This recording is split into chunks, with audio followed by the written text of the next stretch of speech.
En este momento nos va a acompañar el señor Eddie Gómez Ramírez.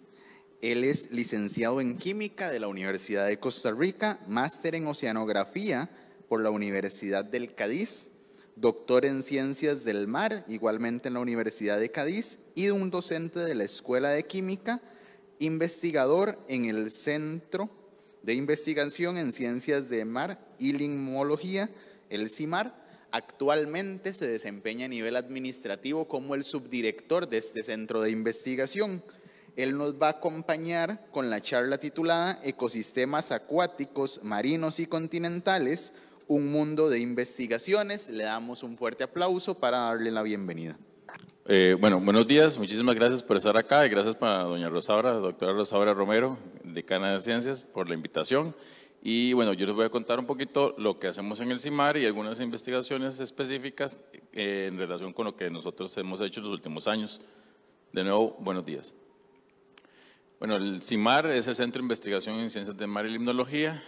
Fue creado en 1979, ya tiene pues, bastantes años, ¿verdad? En la actualidad cuenta con aproximadamente unas 1.328 publicaciones. Digo aproximadamente porque este es el recuento a abril de este año, no tengo el recuento actual, pero yo sé que ya superamos probablemente las 1.350 publicaciones. Y bueno, ¿qué hace el CIMAR? Es justamente lo que yo les voy a contar y básicamente lo que se hace es que se estudian los temas relacionados con ambientes costeros, pelágicos, someros o profundos y de agua dulce. El asterisco es porque a veces cuando les cuento a la gente lo que es pelágicos, tal vez las personas, no todo el mundo estará acostumbrado a la palabra. Cuando hablamos de pelágico es todo lo que está relacionado a lo no costero, es decir, lo que está alejado de la costa es lo que nosotros llamamos pelágico, ¿verdad? El otro día me di cuenta que para los geólogos pelágico es un poco más relacionado con temas sobre la plataforma continental y algo así, pero ya es una cuestión un poquito más geológica, pero básicamente en términos oceánicos, pelágico es todo lo que tiene que ver con los ambientes que están alejados de la costa, ¿verdad? Mar adentro, como llamaríamos algunos. Y someros, pues como su palabra lo dice, pues son los ambientes de poca profundidad.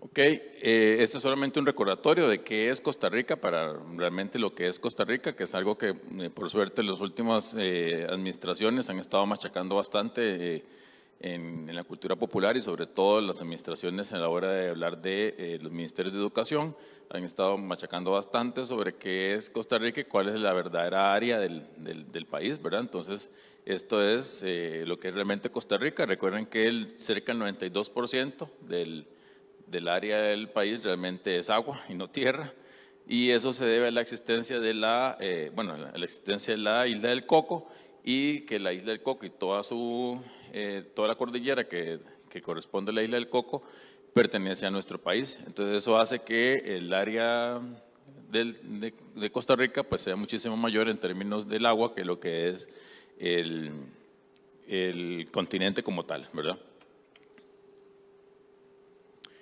Bueno, ¿qué hacemos nosotros en el CIMAR? ¿Cuáles son nuestras líneas de investigación?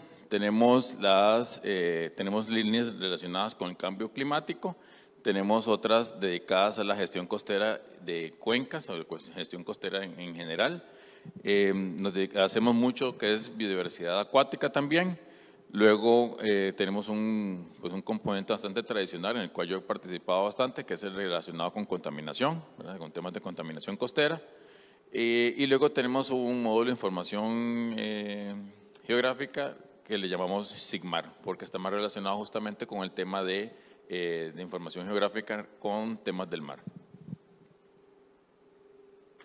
También nos dedicamos a evaluación, gestión y modelado de los stocks pesqueros, la limnología y el biomonitoreo, también es un tema relativamente importante para el CIMAR. Luego tenemos la dinámica oceanográfica y atmosférica y el tema de biotecnología en microalgas. ¿Dónde hemos trabajado? Bueno, a lo largo y ancho del país, pero algunos hemos, digamos que enfocado muchos de nuestros esfuerzos en sitios específicos como pueden ser, o como han sido, perdón, el Golfo de Nicoya, el Golfo de Papagayo, el Golfo Dulce, el Pacífico Norte Central, el Caribe Sur, la Isla del Coco y la Isla del Caño, ¿verdad? Básicamente han sido los sitios o ambientes o ecosistemas costeros en los que más hemos trabajado. Dentro de ese enfoque de cómo se realizan las investigaciones en el CIMAR, pues se hacen desde un tipo de enfoque ecosistémico. Eso quiere decir que lo abordamos varios profesionales. En el CIMAR somos profesionales de diferentes áreas. Hay químicos, hay biólogos, hay físicos, hay geógrafos, ¿verdad? Muchos de nosotros con alguna especialidad en ciencias del mar y otros con alguna especialidad en limnología, ¿verdad? Entonces, para que demostrar siempre o contarles siempre que es un centro bastante multidisciplinario. También hay físicos y meteorólogos.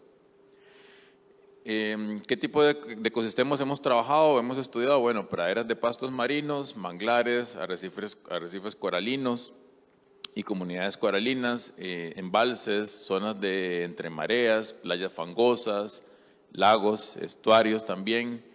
La zona epipelágica, que es la zona como más somera, dentro de los someros, lo más somero, y ríos, también hemos trabajado bastante.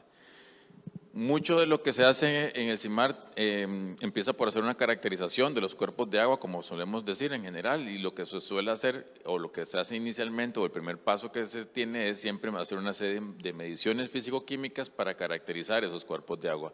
¿Cuáles mediciones son las que siempre están presentes? Bueno, hacemos mediciones usualmente in situ, es decir, llevamos al campo algún tipo de sonda multiparamétrica que nos permita medir variables como puede ser temperatura, conductividad en el caso del agua dulce, salinidad en el caso del agua de mar, el oxígeno disuelto, que ya se lo mencioné, que es muy importante conocerlo siempre, la temperatura, en algunos casos, en función del estudio que vamos a hacer, también se podría medir clorofila.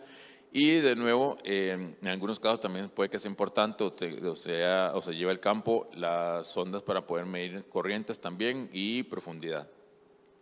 Entonces, básicamente lo que solemos hacer, independientemente de cuál sea el estudio que se vaya a hacer, siempre necesitamos una caracterización inicial de ese cuerpo de agua en función de una serie de variables que son las que si ustedes consultan en la literatura o si leen artículos relacionados con estos temas, ya sea del país o de otros lugares, siempre van a ver que tenemos una serie de variables que son como las que deben estar sí o sí para que nos ayuden a entender cómo funciona inicialmente un sistema de esto, un sistema acuático. También se colectan muestras para medir una serie de especies químicas, ¿verdad? Como pueden ser los nutrimentos, que usualmente están caracterizados en especies disueltas, que son fósforo como fosfato, nitrógeno como nitrato, nitrito y amonio. El silicato también es importante conocerlo, la concentración de clorofila también es algo que nosotros solemos cuantificar, y el material en suspensión. Digamos que esas son como las variables base o las sustancias base que nosotros solemos medir de nuevo para poder caracterizar un cuerpo de agua. A partir de ahí, pues puede ser que le vayamos sumando algunas otras variables o otros parámetros en función de lo que queramos interpretar o estudiar, pero estos serán siempre los que estarán ahí porque nos van a decir cómo cambia a lo largo del tiempo un sistema, por ejemplo, un lago, un embalse, un estuario. Y ahora voy a presentarles algunos temas específicos de investigación, es decir, temas en los que varios investigadores podemos estar trabajando o uno solo de ellos. Y uno de ellos, por ejemplo, son los pastos marinos. Los pastos marinos, para quienes no estén familiarizados con ellos, son plantas acuáticas que hacen todo su ciclo de vida bajo el agua. Son plantas marinas que son igual que una planta terrestre, es decir, tienen todo su ciclo de vida, tienen flores, tienen semillas, tienen raíces, y la laminita ahí lo que les presenta es la diferencia entre un alga, que es la que está aquí a la izquierda, y un pasto marino. Bueno, en Costa Rica usamos la traducción, digamos, la toma directa del inglés, ¿verdad? Como pastos marinos, pero en otras latitudes, sobre todo en Europa, le llaman fanerógamas marinas porque son fanerógamas, ¿verdad? No son fáciles de distinguir si uno no está, digamos, acostumbrado al ojo a verlas, pero recuerden que son, y lo curioso, por así decirlo, que tienen estos organismos que son plantas que hacen todo su ciclo de vida bajo el agua. Ahora, el porqué o la relevancia de estos pastos marinos y por qué estudiarlos es que, al igual que otros organismos que viven cerca de la costa, tienen un papel bastante importante a la hora de estabilizar la zona costera, de un poco prevenir los eventos o mitigar los eventos extremos, como pueden ser oleajes fuertes, algunos temporales, incluso en el caso de huracanes también pueden mitigar un poco esos oleajes. Además de eso, generan un refugio importante para una serie de organismos, sobre todo los organismos pequeñitos, pececitos pequeños, cangrejillos, calamares, cosillas así, y también son fuente de alimento para tortugas. De hecho, una manera de buscarlos cuando los estamos buscando es preguntarle a la gente, a los locales, si han visto tortugas por ahí comiendo en esa zona, y es muy probable que si hay tortugas por ahí, puede ser que también haya pastos marinos. Ese mapa de ahí, bueno, la investigadora Jimena Sampérez, quien es la especialista en el CIMAR sobre este tema, y ella ha hecho un esfuerzo junto con otros investigadores bastante importante para mapear cuáles son los puntos en toda la costa costarricense en los cuales hay pastos marinos. He de decir, sí, que tal vez para quienes han alguna vez estado snorkeleando en la zona de Cahuita o un poco más al sur, los hayan visto como una especie de rodales, pueden ser realmente grandes, digamos, pueden ser como el tamaño de una cancha de fútbol, y es la única parte del país donde realmente hay una pradera, por así decirlo, de pastos marinos. El resto de los lugares en el país son solamente parches. La explicación es que la estructura de la costa de nuestro país y el oleaje y un poco las condiciones del agua puede ser que no sean las adecuadas para que formen estos rodales o estas praderas, y que además las especies que tenemos en nuestro país no forman ese tipo de estructuras tan copiosas como puede suceder en el Mediterráneo, por ejemplo, o en algunas zonas de México, donde sí definitivamente quienes hayan tenido la oportunidad de estar ahí han visto realmente una pradera. O sea, son campos enormes de cientos de metros cubiertos o tapizados por estas plantas. En Costa Rica no tenemos eso, solamente en el Caribe Sur, donde sí han ido, y si no, cuando vayan las invito a que snorkeleen ahí, y sí van a ver esos rodales realmente grandes de estas especies de plantas. Como les dije, este mapa muestra entonces los puntos donde se han encontrado las diferentes especies que tenemos reportadas para Costa Rica. Otro tema importante para el CIMAR, bueno, no les conté, uno de los temas también importantes de por qué estudiar los pastos marinos es que son un buen, digamos que indicador de calidad de agua, en el sentido estricto de que como son plantas, necesitan luz para hacer fotosíntesis, y cuando las condiciones de la columna de agua no son las adecuadas, es decir, hay mucha turbidez o hay muchos nutrientes, eso los afecta y entonces la cobertura disminuye, es decir, se mueren. Otro tema importante para el CIMAR son los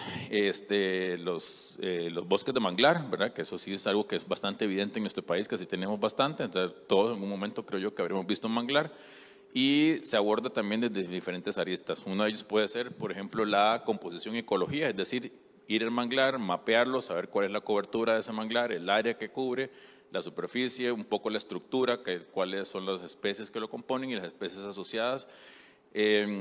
También un poco un tema en el que hemos ido incurriendo en los últimos años es trazar la contaminación en los bosques de manglar debido a efectos antrópicos, y se puede hacer un poco utilizando marcadores isótopos estables como carbono 13 y nitrógeno 15, y con base en ello se puede hacer un trazado, digámoslo así, de cuáles son los contaminantes que pueden estarlos afectando.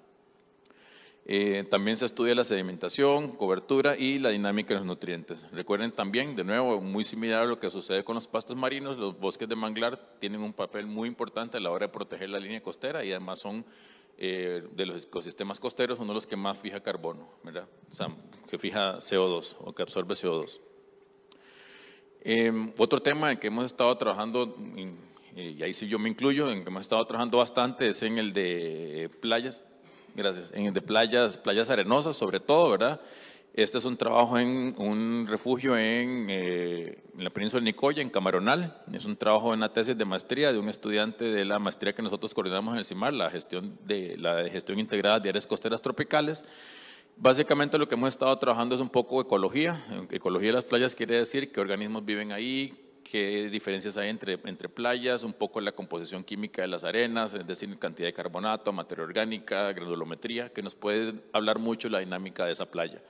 Hemos estado aplicando, y ahí también me incluyo, hemos estado en la tesis de este muchacho, de José, vamos a aplicar un índice de calidad ambiental, es decir, ver cuál es la calidad ambiental de la playa en función del uso que se le da a esa playa. Porque para algunas personas existe el concepto erróneo de que la playa es un lugar muerto que solamente está para que nosotros estemos ahí tirados asoleándonos cuando vamos a pasear, y eso no es así. También hay organismos que viven y que mucho su ciclo de vida lo hacen en la playa. y va a depender claramente en función del sustrato, si es una playa de arena fina, arena más carbonatada, menos carbonatada.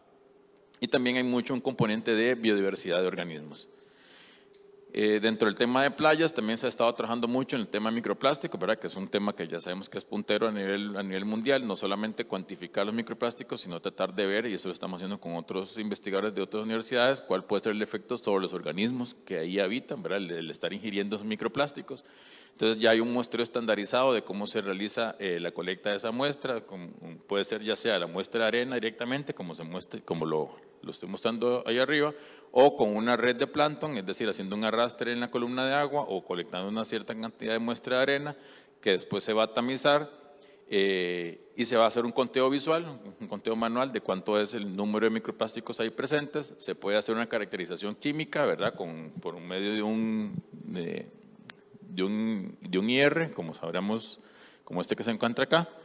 Y entonces se puede hablar de cuáles son los tipos de plásticos, se podría hacer un tipo de inferencia de cuál es la procedencia de esos plásticos también y sobre todo hacer un conteo de cuáles son los plásticos allí presentes. Se puede presentar en forma de ítems de plástico por metro cuadrado en el caso de las muestras de arena o ítems por unidad de volumen. Esos son algunos de los sitios que se han visitado en los proyectos que tenemos de microplásticos. Esto es el Golfo de Nicoya, para que tal vez no entiendan la imagen. Son los sitios en los cuales se colectaron muestras de agua.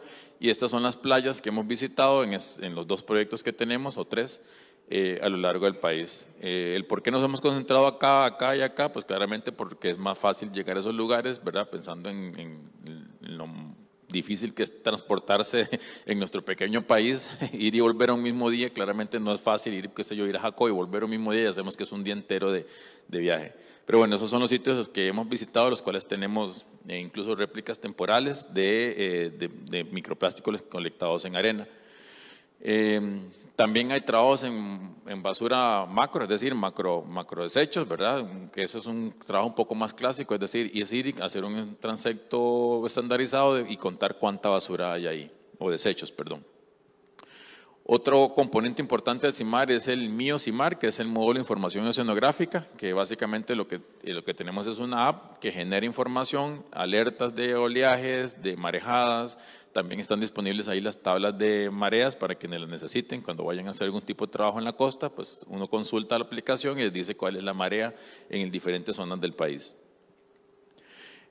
Otro tema, otro componente importante para el CIMAR ha sido definitivamente los arrecifes coralinos. Es un tema pues clásico en la formación y en la gestión como tal del CIMAR, ¿verdad? Desde los tiempos de don Jorge Cortés, quien ya se jubiló hace poco, y a raíz de todo lo que ha sucedido con los arrecifes de coral a lo largo de los últimos años, que todos sabemos que su cobertura y su estado de salud ha ido en deterioro, pues uno de los esfuerzos que están ocurriendo hoy día es justamente la parte de restauración coralina, es decir, tratar de aumentar la cobertura de los arrecifes de coral en función de trasplantar corales que estén en buen estado de salud. Otro tema importante que ha tomado relevancia en los últimos años, esto a través de la doctora Cindy Fernández, que es la encargada o la especialista en macroalgas del CIMAR, es las arribadas de sargazo.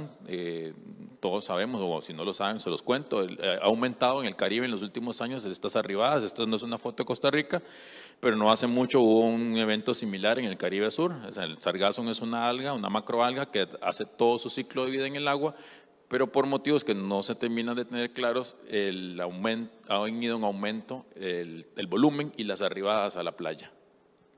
Entonces, nadie quiere irse a bañar a una playa así, claramente. Entonces, también es parte de lo que hemos estado estudiando, qué está pasando con ese tipo de organismo.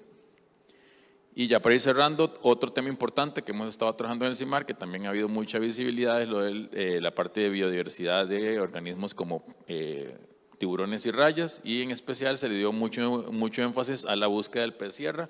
El pez sierra es un tiburón que por muchos años se le cazó por lo vistoso de su sierra y se le llevó casi a la extinción. Entonces hoy día hay un esfuerzo importante de encontrarlo usando técnicas de molecular, de ADN ambiental, para ver si se le puede encontrar en algunos ambientes en los que se supone que debería estar. Bueno, muchísimas gracias por su tiempo.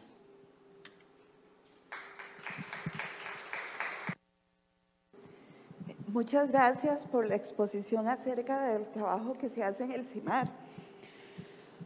Cuando estaba oyendo la exposición, estaba pensando en cómo está nuestro país en términos generales en cuanto a la contaminación de los dos océanos. Sobre todo pensando en que en el CIMAR, usted mencionaba que tienen valores de cómo estaba el mar en cierto lado, en una época, después en otra, en diferentes lugares. ¿Han comparado cómo ha variado en el tiempo? ¿Y qué es lo que está pasando actualmente?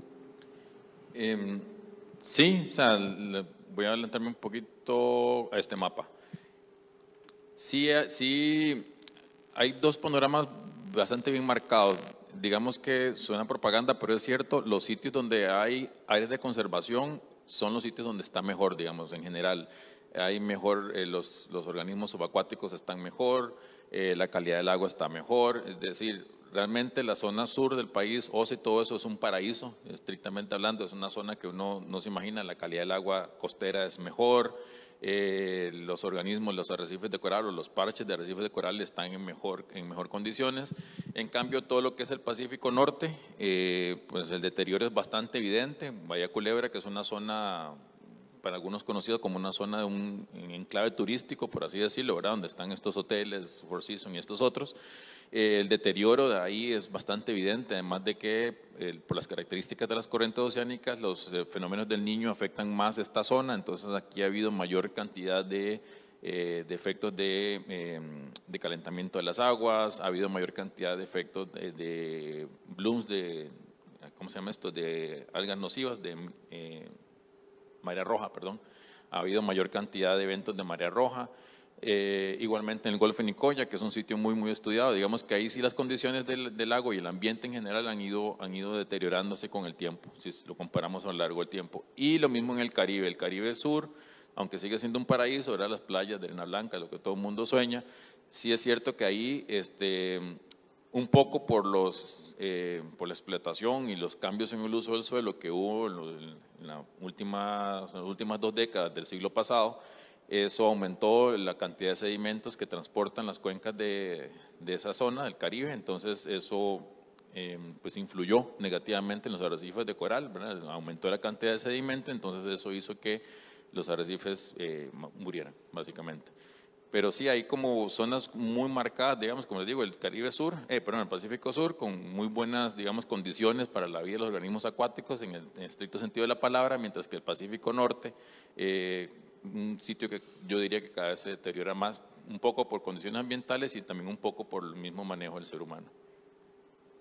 Y a propósito de eso, entonces, cuando le dan a las playas, porque ahora que usted hablaba de esto, uno recuerda que hay varias playas que tienen esa famosa bandera azul, pero no sé si estoy equivocada, pero me parece que hay playas que tienen bandera azul y están ubicadas en esas zonas donde las cosas no están tan bien.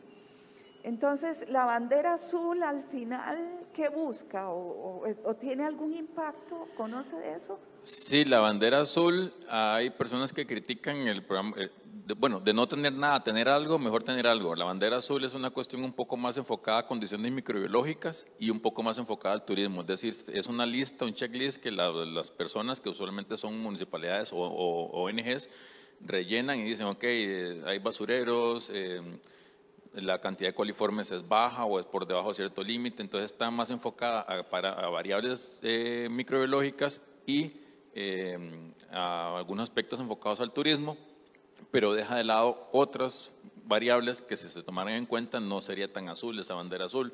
Lo que pasa es que, de nuevo, de no tener algo a tener algo, pues mejor tener un programa de bandera azul, pero definitivamente la bandera azul deja de lado un montón de variables que podrían ser más importantes a la hora de considerar qué tan contaminada está una playa o qué tan contaminado está un ambiente costero, que no están siendo incluidos en ese programa. Hola, muchas gracias por la exposición. Me preguntaba si podía mencionar un poco, me llamó mucho la atención la parte de arrecifes de coral, si existen o hay un desarrollo en el centro ¿Hay mediciones como por ejemplo de pH o de CO2 o si se ha podido llegar a algún estudio o algo que tengan por ahí? ¿Y cómo funciona la reconstitución de la que habló de los arrecifes? Gracias. Bueno, sí, con respecto a lo de pH y esto, sí, hay esfuerzos, hay una investigadora, Celeste Sánchez y varios asistentes que están con ella, varios estudiantes de química, todos por cierto, que han estado trabajando justamente en ese tema de la medición del pH en el agua de mar, ¿verdad? Y con temas de acidificación. Es un tema muy químico, pero en realidad no es fácil medir el pH del agua de mar. Yo sé que pues, la gente a veces piensa que es nada más meter la sonda multiparamétrica que mide pH, pero recuerden, para los químicos y químicas, que esos pHímetros están calibrados con un buffer que tiene una fuerza iónica específica, es decir, tiene una cantidad de sales disueltas específica que tiene una fuerza iónica específica. Entonces, ese electrodo de vidrio, cuando uno lo mete en el agua de mar, que tiene una fuerza iónica muy distinta, con una salinidad enorme, claramente la señal va a dar una deriva y no va a dar valores fidedignos. Entonces, por eso es que cuando se calcula el pH del agua de mar, se tiene que hacer toda una aproximación bastante compleja, midiendo todo el sistema de carbonatos. ¿Qué significa eso? Que hay que medir el carbono inorgánico disuelto, hay que medir, estrictamente hablando, debería medirse también la presión parcial de CO2, porque ese es el que influye claramente en el CO2 que está disuelto en el agua. Debería medirse la alcalinidad. Entonces, haciendo una serie de aproximaciones con diferentes variables que se miden, se puede calcular después el pH del agua de mar. Pero por eso es que no se puede medir directamente como si fuese el pH de un buffer o de un río o de un lago que es agua dulce con muy pocos iones. Eso por ese lado. Ahora, con respecto a lo de la restauración coralina, los corales son un animal, ¿verdad? Son un pólipo que vive, por lo menos corales formadores de arrecife, que construyen esa estructura calcárea que ellos mismos depositan. El asunto es que los corales, para quienes no lo sepan o no lo recuerden, los corales, muchos de ellos no se alimentan por sí solos, sino que necesitan de un simbionte, que es una zooxantel, una microalga, que es la que produce la materia orgánica que ellos comen. Cuando hay condiciones adversas para esa zooxantela, para ese organismo, los corales se mueren. O sea, la alga se va, dice, chao, yo me voy de aquí, no hay luz, no hay buena producción primaria, me voy, y el coral se queda sin quien le dé comer, y es cuando se produce el blanqueamiento y se mueren. ¿Qué se ha estado haciendo con estos proyectos de restauración coralina? Que se buscan corales que sean más resistentes, ¿verdad?, hacia las condiciones adversas, y se hace un vivero, el cual se mantiene bajo ciertas condiciones y luego se trasplanta como si fuese una plantita, se trasplanta ese pedacito de coral a otro lugar donde haya condiciones que sean favorables para ellos. Eso es básicamente lo que consisten los proyectos de restauración coralina.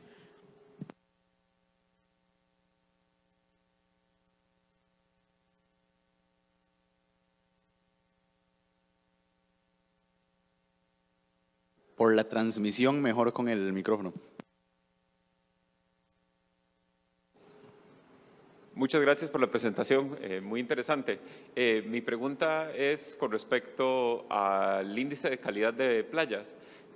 ¿Ustedes han determinado ese índice en función del tiempo? Y de haberlo hecho, ¿han visto algún tipo de patrones, qué sé yo, alguna especie de efecto estacional?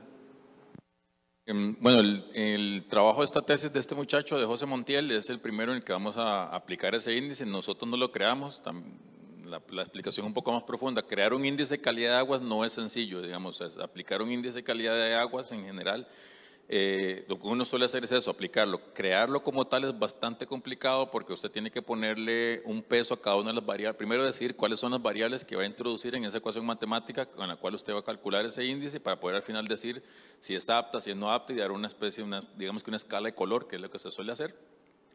Y además darle un peso, es decir, si yo por ejemplo digo que la clorofila es más importante que la presencia de hidrocarburos o que los coliformes fecales son más importantes entonces tiene que hacerse con un criterio. Entonces todo un panel de especialistas se reúnen y generan un índice, lo publican, la gente lo prueba y luego lo usa, que es lo que nosotros estamos haciendo. Ahora, nosotros lo estamos aplicando en 3 sitios, en Playa Sámara, en Playa Carrillo y Playa Camaronal. Esos 3 sitios, porque son muy cercanos entre sí, pero son relativamente distintos. Sámara todos sabemos que es una playa muy turística, Carrillo lo es, pero tiene unas condiciones distintas, ¿verdad? Y Camaronal es un refugio de vida silvestre, en la cual no debería haber turismo masivo y de hecho no lo hay. Entonces, lo que nosotros estamos haciendo es comparando los otros sitios. La tesis de José esperemos que la defienda pronto y no le puedo adelantar muchos datos, pero sí claramente hay diferencias entre los sitios turísticos, que no me digan las municipalidades, pero desdichadamente en algunos de estos sitios hay un mal manejo de las aguas servidas, ¿verdad? Hemos encontrado concentraciones de coliformes altitas, que no deberían ser las que debería tener una playa, ¿verdad? Y es evidente que hay seguramente algún vertido que no está siendo llevado a una planta de tratamiento o algo así. Entonces, eso es también algo importante a la hora que trabajamos estos temas de gestión costera. La idea es que cuando terminemos el trabajo de José, pueden aplicar este índice a diferentes playas del país. En este índice, que es uno publicado por unos investigadores de la Universidad de Barcelona, fue el que nosotros elegimos. Ellos toman en cuenta coliformes fecales, la existencia de desechos sólidos macro, digamos, en la playa, la existencia de la presencia de coliformes, la cantidad de clorofila, si hay hidrocarburos de petróleo, porque los hidrocarburos de petróleo, por lo menos en nuestras costas, solamente pueden provenir de actividades humanas, ¿verdad? Aquí no hay extracción petrolera, ni hay una abertura como el Golfo en México donde sale petróleo, ¿verdad? Entonces, aquí el hidrocarburo de petróleo solamente viene por actividades humanas o por mal manejo de los desechos de las embarcaciones.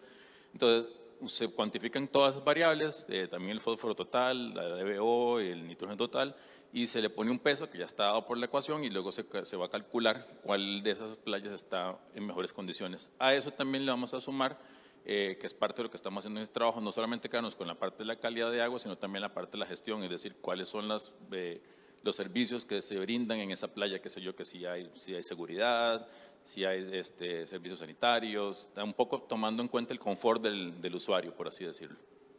Muchísimas gracias a don Eddie por su participación y a quienes estamos acá le vamos a dar un fuerte aplauso.